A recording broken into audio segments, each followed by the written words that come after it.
آج قبلہ ہمارے حضرت صاحب مفتی اعظم پاکستان، میں سادہ ادب سے نہیں بلکہ کروڑا ادب سے ان سے درخواست کرنے لگا ہوں۔ اتنے دنوں سے وہ دیکھ رہے ہیں کہ کیا ہوتا ہے، حالانکہ جو جس منصب کے وہ دعوے دار ہیں اس کے مطابق تو انہیں جو وہ صحیح سمجھتے تھے اسے واضح کھل کے لکھنا چاہیے تھا۔ جو غلط ہے وہ غلط ہے، جو صحیح ہے وہ صحیح ہے۔ اگلے دن ان کا ایک کالم چھپا تو میں تو کسی خوش گمانی کا شکار نہیں تھا، لیکن بعض لوگوں نے کہا کہ یہ ہے وہ ہے، ایسا ہو گیا، مفتی صاحب نے یہ کر دیا، اور بہت اچھے طریقے سے آپ کی حمایت کر دی۔ میں نے اس چیز کو تسلیم ہی نہیں کیا، مجھے پتا تھا کہ معاملات کیا ہیں۔ آج حالانکہ وہ بالکل مبہم سا تھا، مگر پھر بھی کچھ لوگوں کو ٹھیس پہنچ رہی تھی، تو مفتی صاحب نے فوراً سجدہ صاف کیا، اور آج یہ وضاحت کے نام سے ان کا مسلسل یہ جاری ہے نیٹ پہ، اور اس پر بھی کچھ لوگ بڑی بغلیں بجا رہے ہیں۔ دیکھو کہ مفتی صاحب نے بھی یہ فرما دیا ہے۔ میں اس پوری تحریر کی طرف نہیں جا رہا، میں صرف یہ لفظ بول رہا ہوں کہ مفتی صاحب نے جو فرمایا، یہ لکھا ہے نیٹ پر سامنے ان کے پیج سے کہ مبحوث عنہا مسئلہ میں خطا کا اطلاق کرنا خود ایک خطا ہے۔ مبحوث عنہا یعنی جس مسئلے کی بات ہو رہی ہے اس میں خطا کا اطلاق کرنا خود ایک خطا ہے۔ تو میری مفتی صاحب سے چند گزارشات ہیں، یقیناً اب وہ انوالو تو ہو گئے ہیں اس مسئلے میں، یہ کہہ کر اگرچہ انہوں نے میرا نام نہیں لکھا، اگرچہ انہوں نے مسئلہ کا تعین لفظوں میں واضح نہیں کیا، مگر سمجھنے والے تو سمجھ رہے ہیں کہ انہوں نے کیا کہا۔ تو سب سے پہلے تو یہ ہے کہ جو مسئلہ مبحوث عنہا ہے اس کے 3 مراحل ہیں۔ مفتی صاحب وضاحت کریں کہ انہوں نے کس مرحلے کو خطا کہا، یعنی کس مرحلہ میں سیدہ پاک رضی اللہ تعالی عنہا کی طرف اجتہادی خطا کی نسبت کو انہوں نے خطا کہا، اور میں یہ مراحل بارہا بیان کر چکا ہوں، پھر بیان کر دیتا ہوں۔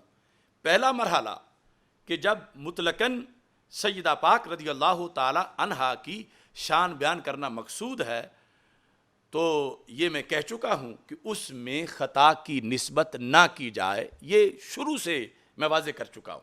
دوسرا مرحلہ کہ باغ فدق کا تذکرہ ہو تو پھر بھی اتنا مختصر کہہ دو کہ سیدہ پاک رضی اللہ تعالی عنہا نے مطالبہ فرمایا، حضرت صدیق اکبر رضی اللہ تعالی عنہ نے حدیث مصطفیٰ صلی اللہ علیہ وسلم پیش فرمائی تو سیدہ پاک رضی اللہ تعالی عنہا نے قبول فرما لی۔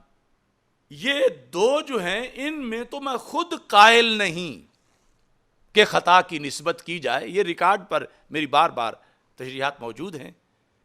یہ ہے تیسرا مقام۔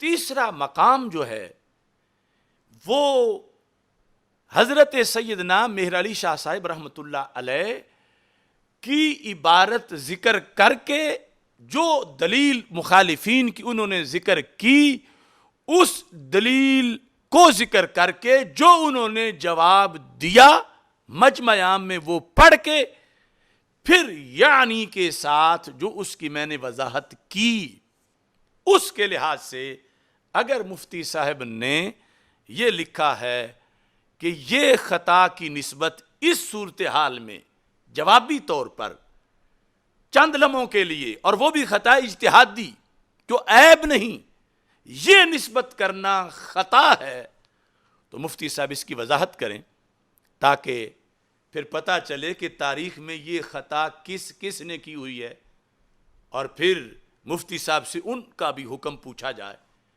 اور یہ کہ تاریخ میں صرف یہ جو علامہ غلام رسول سعیدی صاحب کی کتابیں ہیں، اگر صرف وہی مفتی صاحب کے سامنے کھول کے رکھ دی جائیں کہ وہ جامعہ نعیمیہ کے شیخ الحدیث سے، اور آپ اب سب وہاں پہ مدار المہام ہیں، تو یہ جو ان کی کتابوں میں تمہارے بقول خطائیں لکھی ہوئی ہیں، یا جن کی تم حمایت کر رہے ان کے بقول گستاخیاں لکھی ہوئی ہیں، تو آپ نے کم از کم یہ کتابیں گستاخیوں سے پاک کر دینی تھیں.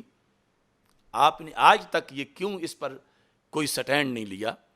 تو وہ ساری چیزیں ہم باقی صدیوں کے جو ائمہ ہیں ان کی بھی لائیں گے. اب یہ ایک دین ایمان کا مسئلہ ہے. اگر مفتی صاحب کے پاس خطا ہونے پر کہ اجتہادی خطا کی نسبت کرنا سیدہ پاک رضی اللہ تعالی عنہا کی طرف اس موقع پر جس میں ہم مرحلے میں تیسرے میں موجود ہیں، اس پر ان کے پاس کوئی دلائل ہیں تو وہ ضرور سامنے لائیں، اور اگر وہ وزنی ہوئے تو ہمیں ان کی طرف حق نظر آیا تو اس کو قبول کرنے میں ایک منٹ بھی تاخیر نہیں کریں گے. لیکن یہ دین ہے، یہ شریعت ہے، اس میں اصول ہیں اور ان کے مطابق چلنا ہے، اور ان اصولوں کے مطابق چلنے کی وجہ سے ہی آج ہمیں تیر مارے جا رہے ہیں. لیکن ہمیں کوئی پرواہ نہیں، اسی وجہ سے ہم نے کسی کی حمایت نہیں مانگی.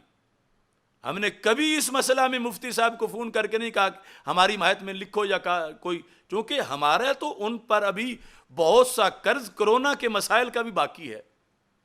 وہ بہت گمبھیر مسائل ہیں جہاں جو کچھ ہم نے ان کے موقف کے رد عمل میں ذکر کیا، ابھی تو وہ سارا قرض باقی ہے، لیکن ہم نے وہ موضوع چھیڑا ہی نہیں.